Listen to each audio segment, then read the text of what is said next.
Bonjour à tous, merci d'être venus nombreux pour participer à notre rendez-vous sur la transaction. Il y a maintenant 3 années qui se sont écoulées depuis l'adoption de la loi qui a modifié la procédure au sein de l'autorité. Il nous a semblé que c'était un bon moment pour faire un premier état des lieux. Alors le bilan lui-même, je pense qu'il faudra un petit peu plus de temps pour avoir suffisamment de recul sur la transaction pour mesurer ses avantages et inconvénients, notamment par rapport au système antérieur.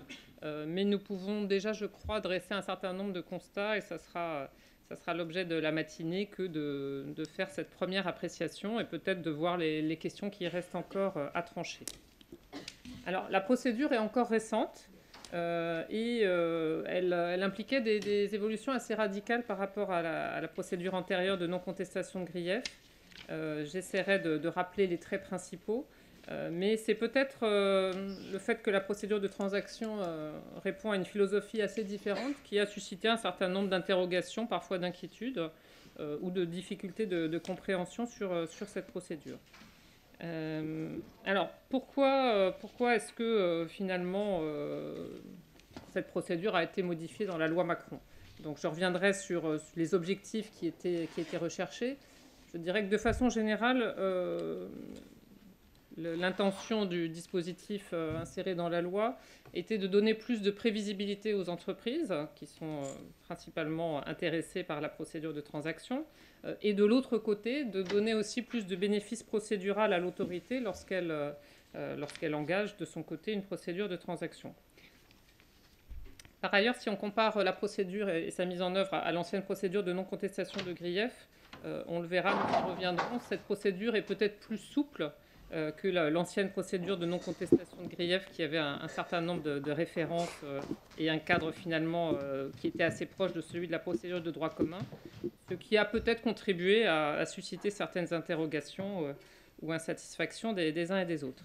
Donc ce que nous allons essayer de faire ce matin, c'est de tirer des premières leçons sur la mise en œuvre de la procédure au cours des différentes affaires pour lesquelles une transaction a été retenue, mais aussi de prendre un petit peu de hauteur et de regarder la façon dont la transaction est mise en œuvre dans d'autres pays d'Europe, dans d'autres autorités européennes et auprès de la Commission européenne qui a également une pratique ancienne de transaction. Donc, ça sera notamment l'objet de la première table ronde que de comparer finalement les grands traits qui caractérisent les procédures mises en œuvre dans les autorités britanniques ou allemandes et à la Commission et d'en tirer des leçons pour la pratique française. Alors peut-être avant d'en venir au constat précis que nous pouvons tirer de la mise en œuvre de la procédure par l'autorité française, je voudrais rappeler au préalable qu'il y a un mouvement général depuis plusieurs années de développement des procédures de transaction qui va bien au-delà du champ de la concurrence. Il n'est pas inutile de rappeler qu'il y a des procédures de transaction qui existaient de longue date en matière fiscale, douanière ou pour des infractions environnementales. Et puis qu'il y a eu aussi un mouvement important en matière pénale, avec parfois des à-coups ou des difficultés. Sans revenir dans le détail de chacune de ces procédures, on pourra citer la reconnaissance préalable de culpabilité ou la transaction pénale dans son dernier état qui a été mise en œuvre pour certaines infractions. Alors, si je parle de ces autres procédures, c'est qu'à l'occasion de la mise en œuvre de ces procédures par le législateur, les juridictions suprêmes, donc Conseil constitutionnel ou Conseil d'État, ont eu l'occasion de dégager les garanties qui doivent s'appliquer à tout système de transaction. Et ça peut être intéressant de le rappeler.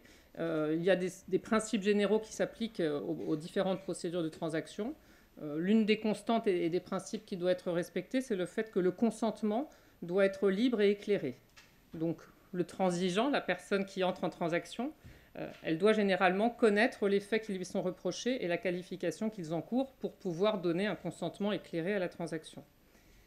Une autre constante, c'est le fait que la procédure peut être introduite par l'autorité de poursuite, mais que de façon générale, il faut qu'un juge intervienne pour valider la procédure de transaction, notamment en matière pénale. Enfin, troisième caractéristique, le gain procédural. Généralement, la personne qui entre en transaction aura un bénéfice, une sanction diminuée, éviter un long procès, mais l'autorité étatique reçoit également un bénéfice qui est le fait, par exemple, d'éviter un procès ou de conclure une affaire beaucoup plus récemment. Alors, si j'insiste sur ces garanties, c'est que c'est aussi une préoccupation qui a été intégrée dans la loi française qui a introduit la transaction à l'autorité de la concurrence et que l'exigence de ces garanties est forte. Encore récemment, le Conseil d'État a annulé un décret relatif à la transaction pénale au motif que le texte en cause n'avait pas été assez précis sur les garanties de la personne qui entrait en transaction. Et donc, en l'espèce, le fait que l'intéressé devait bien connaître les faits qui lui étaient reprochés et la qualification juridique de ceux-ci. Donc c'est intéressant de rappeler ce contexte, même si la procédure de transaction au sein de l'autorité de la concurrence, elle concerne clairement une procédure de sanction administrative, donc on n'est pas dans un processus juridictionnel, mais on retrouve les mêmes objectifs, c'est-à-dire avoir des procédures plus rapides, avoir un gain équilibré entre la personne qui entre en transaction et un gain aussi pour l'autorité qui met en œuvre des procédures de sanction. Alors, avant d'en venir au détail de ce qu'on peut retirer de la mise en œuvre de la transaction par l'autorité de la concurrence, peut-être quelques constats généraux.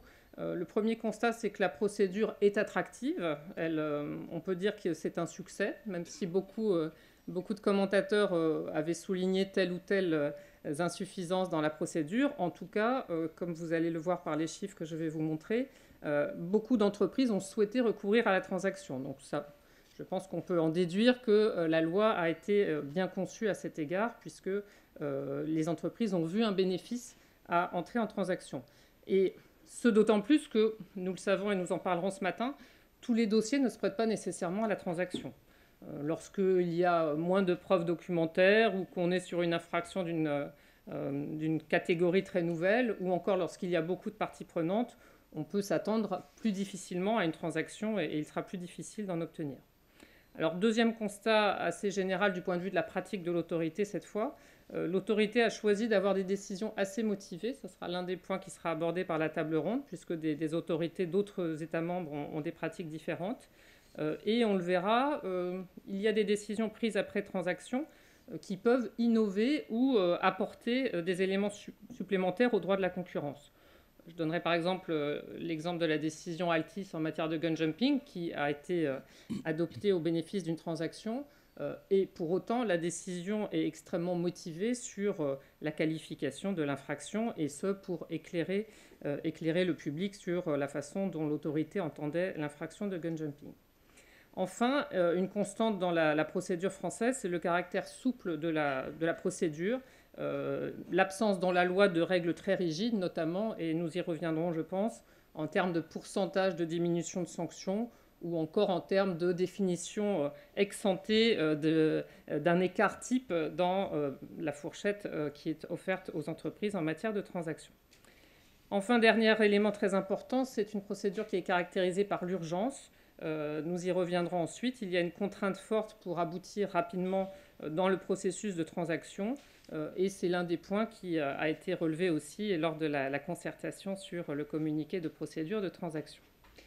Donc je vais maintenant vous présenter quelques éléments factuels sur la procédure. D'où vient la procédure de transaction ? Elle a été introduite dans une loi qui avait beaucoup d'objets et qui comportait beaucoup de dispositions, la loi Macron. Elle s'est substituée à une autre procédure qu'on qualifiait parfois de transaction, même si ce n'était pas en réalité une vraie transaction, qui était la non-contestation de grief. Donc, qui avait été mise en place pendant de nombreuses années.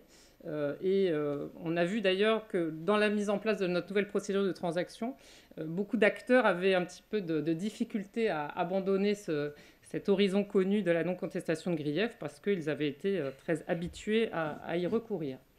Alors, qu'est-ce qui avait été recherché par la loi de 2015 qui a introduit la transaction en France ? C'est d'une part d'offrir à l'entreprise une vraie prévisibilité sur la sanction. Vous le savez bien sûr, le grand reproche qu'on faisait à la non-contestation de grief, c'était d'indiquer à l'entreprise une diminution de sanctions sans en connaître le montant. Donc c'était un petit peu comme si on allait dans un magasin faire des soldes, on disait partout moins 50%, mais les prix étaient inconnus avant d'arriver à la caisse. Donc ça, c'était vraiment un vice essentiel de la procédure précédente. Et la solution qui a été trouvée pour y remédier, c'est d'offrir à l'entreprise discussion sur des fourchettes. Alors la deuxième insatisfaction qui affectait la procédure de non-contestation de grief, c'était le bénéfice procédural pour l'autorité, puisque certes, dans ces décisions, lorsqu'il y avait eu non-contestation de grief, elle n'avait pas à motiver longuement la qualification des griefs ou les faits. Pour autant, le débat se reportait très largement sur la discussion de la sanction et le débat se poursuivait dans un certain nombre de cas par des recours contre la décision finalement adoptée. Donc l'un des objectifs de la transaction de 2015, c'était vraiment de dire il faut que la procédure s'achève définitivement pour l'entreprise qui connaît le montant de sanctions auquel elle s'exposait. Et donc, la décision de l'autorité marque un point final à la procédure. En ce qui concerne les chiffres, donc 10 décisions depuis 2016, c'est un chiffre important. Comme je le disais tout à l'heure, parmi l'ensemble des décisions avec sanctions, les décisions avec transactions ont représenté une part très importante. Par exemple, en 2016, sur les 3 affaires dans lesquelles la procédure était applicable, rationnée, temporis, toutes ont donné lieu à transaction. Donc deux décisions dans le dossier des équipements industriels de cuisine, une décision relative à des droits exclusifs d'importation en Outre-mer et une affaire dans le secteur de l'assistance foncière. Et puis la décision Altis que j'ai mentionnée sur la pratique de gun jumping. Alors en 2017, on a vu aussi la dynamique se maintenir en faveur de la transaction, avec 2 très importantes décisions sanctionnant l'une un abus de position dominante, donc l'affaire NJ qui a conduit à une sanction de 100 millions d'euros, et la première décision de transaction portant sur une entente, donc le cartel des revêtements de sol, dans laquelle par ailleurs c'était la première décision qui a permis de combiner transaction et clémence. Enfin, encore récemment cette année, nous avons adopté récemment une décision avec transaction s'agissant du secteur de la distribution de médicaments vétérinaires. Donc la transaction a pris une part importante dans les décisions rendues et bien sûr dans la façon dont les services d'instruction ont dû discuter et négocier ces procédures de leur côté. Alors, où est-ce que nous en sommes aujourd'hui ? Nous avons estimé qu'au vu de cette pratique assez nourrie, nous étions maintenant en situation de rédiger un communiqué de procédure. Nous n'avions pas voulu le faire trop tôt pour ne pas préempter certains débats avant même d'avoir eu des affaires précises qui illustraient telle ou telle question. Et donc, nous avons rédigé un projet de communiqué de procédure qui a été soumis à une large consultation publique. Et nous avons reçu des contributions très riches de cabinets d'avocats, d'entreprises, d'organisations représentatives des entreprises, donc qui ont permis un retour vraiment détaillé sur l'ensemble des questions. Alors, si on essaie de synthétiser un peu les grands points qui ressortent, alors il y a un premier sujet qui est est-ce qu'il ne faudrait pas formaliser dans ce communiqué la possibilité d'avoir des discussions avec le rapporteur général avant la notification de grief. Donc ça fait partie des points en débat. Un certain nombre de contributeurs s'inspirent ou mettent en avant la pratique de la Commission européenne ou d'autres autorités, comme le Bundeskartellamt, en disant que l'autorité française devrait faire de même. Il faut noter aussi que ce n'est pas un point général, puisque d'autres contributeurs, comme le cabinet FIDAL, pour ne pas le citer, indiquent au contraire qu'il est très important que le débat ne commence qu'après la notification de grief. Alors, parmi les autres points en débat dans ces contributions, il y a la question du déroulé de la procédure. Les délais sont-ils suffisants ?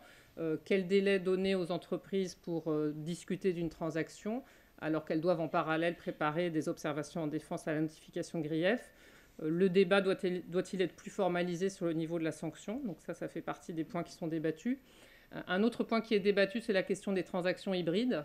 Est-ce que l'autorité devrait être plus ouverte qu'elle ne l'est dans le communiqué de procédure sur la possibilité de transactions hybrides ? Et si oui, comment devrait-elle faire ?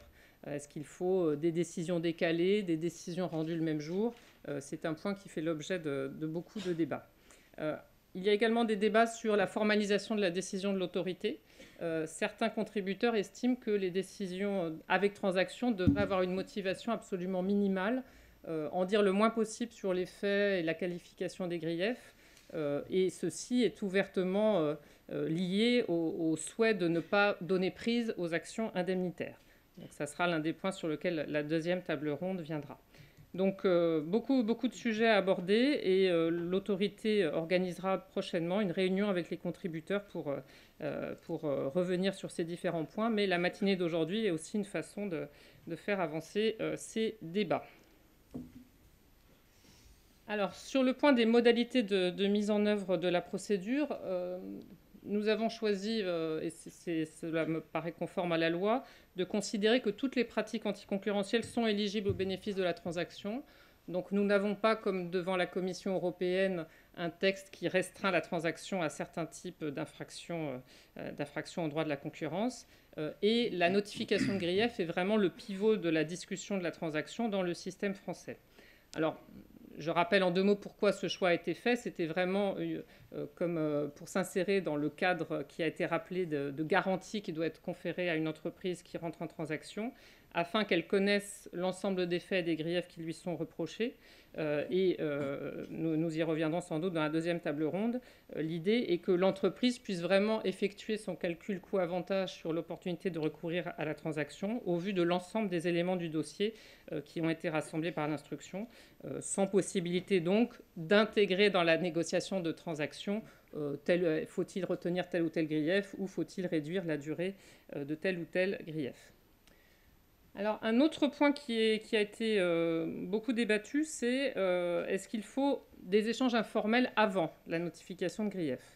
Donc, il arrive, et ça c'est la pratique dans certains cas à l'autorité, que le rapporteur général ou le rapporteur général adjoint indique à l'entreprise qu'une notification de grief va prochainement arriver. Nous admettons parfaitement qu'une entreprise manifeste par avance, très tôt dans la procédure, qu'elle est intéressée par une transaction. Mais nous n'avons pas souhaité, dans le communiqué de procédure, formaliser une sorte de pré-discussion avant la notification de grief, afin de ne pas alourdir celle-ci et aussi de garder l'idée que la notification de grief est un socle. Enfin, la négociation, elle porte sur le quantum de la sanction. Il est clair qu'il n'y a aucune obligation de recourir à la transaction. C'est un choix de l'entreprise au vu du dossier. L'entreprise fait son choix librement. Par ailleurs, et c'est rappelé dans le communiqué de procédure, comme le prévoit la loi, le rapporteur général n'est pas tenu d'offrir la possibilité d'une transaction. Il a un pouvoir d'appréciation sur le fait de faire cette proposition ou non, en fonction des données de l'affaire, et notamment il peut prendre en compte le bénéfice procédural à avoir une transaction dans tel dossier, mais aussi éventuellement la qualification du grief qui est en cause. Alors l'un des points un peu techniques qui a été pas mal discuté, c'est qu'en est-il du communiqué sanction de 2011 dans ces discussions. Donc ce qui est indiqué dans le communiqué de procédure, c'est que le communiqué de 2011 restera un point de référence pertinent pour les discussions, notamment pour aboutir à cette fourchette de sanctions. Pour autant, le communiqué n'a pas souhaité prédéterminer un pourcentage de réduction de la sanction. Celui-ci sera en fonction des circonstances de l'espèce. Alors, ce qu'il faut bien voir, c'est que notre souhait à travers cette démarche, c'est qu'on ait une proportion entre le bénéfice pour l'entreprise en termes de réduction de sanctions et la particularité du dossier. Il y a des cas où le bénéfice lié à la procédure de transaction pourra apparaître très important, puisqu'il y aura beaucoup d'économies de temps consacrées aux uns et aux autres, par exemple, à rédiger un rapport. Dans d'autres cas, ce bénéfice sera beaucoup plus limité, et donc le rapporteur général peut intégrer ses préoccupations dans la proposition de fourchette qu'il fait. Enfin, dernier point important, le rôle fondamental du collège pour approuver la transaction. Le collège exerce un contrôle effectif sur le dossier, aussi bien en termes de matérialité des faits que de qualification des griefs. Donc ce n'est pas parce qu'il y a eu signature d'un procès-verbal de transaction avec les entreprises que le collège serait réduit au rôle de chambre d'enregistrement. Il y a donc bien un contrôle effectif qui est effectué. Et si, par exemple, le collège de l'autorité estimait que les faits ne sont pas en réalité suffisamment établis ou les griefs de nature à justifier la sanction, il renverrait bien sûr l'affaire à l'instruction. J'en viens maintenant à quelques éléments comparés sur les autres procédures d'autorité, enfin des autres autorités de concurrence. Comme je vous le disais tout à l'heure, il y a des systèmes qui limitent la transaction à certains types d'infractions, notamment la Commission européenne, les ententes horizontales et pour le Bundeskartellamt qui limite la transaction aux ententes. Donc nos intervenants pourront nous dire comment en pratique cette limite a pu être dépassée dans certains cas, notamment à la Commission. Une autre différence, certaines autorités admettent les discussions avant la notification de grief. C'est notamment le cas au Bundeskartellamt et à la Commission européenne. Et il y a un modèle intéressant qui est celui de la CMA, puisque les discussions peuvent avoir lieu avant ou après la notification de grief, mais alors les taux de réduction conférés sont différents. Par ailleurs, un certain nombre d'autorités, notamment le Bundeskartellamt, ont une réduction type qui est affichée à l'avance, par exemple 10% maximum de réduction pour les sanctions. On note aussi des différences de pratique en termes de motivation de sanctions, notamment la pratique du Bundeskartellamt, pour lequel les décisions rendues après transaction sont très sommairement motivées et difficilement accessibles aux tiers. Donc ça, c'est un modèle peut-être qui nous sera commenté par notre intervenant venu du Bundeskartellamt. Enfin, s'agissant du droit de recours, la comparaison européenne montre qu'en pratique, lorsqu'il y a transaction, il n'y a pas de recours de la part de l'entreprise qui a entré en voie de transaction, ce qui, bien sûr, est une différence importante par rapport au système traditionnel de droit commun. Donc, après cette introduction, je vais maintenant laisser la place aux intervenants. Donc, nous aurons 2 temps dans la matinée. La première table ronde vise à un partage d'expériences européennes, à un regard autour de nous pour voir quelles sont les pratiques et aussi essayer de nous inspirer peut-être de ce qui fonctionne dans les autres pays ou à la Commission européenne pour voir si ça peut nourrir la réflexion française. Et ensuite, donc nous aurons une pause café et la deuxième table ronde, cette fois, portera sur l'application de la transaction en France avec des regards croisés. Avocats, entreprises, universitaires, juges qui pourront nous donner leur regard vu de l'extérieur sur la pratique de la transaction en France. Je vous remercie.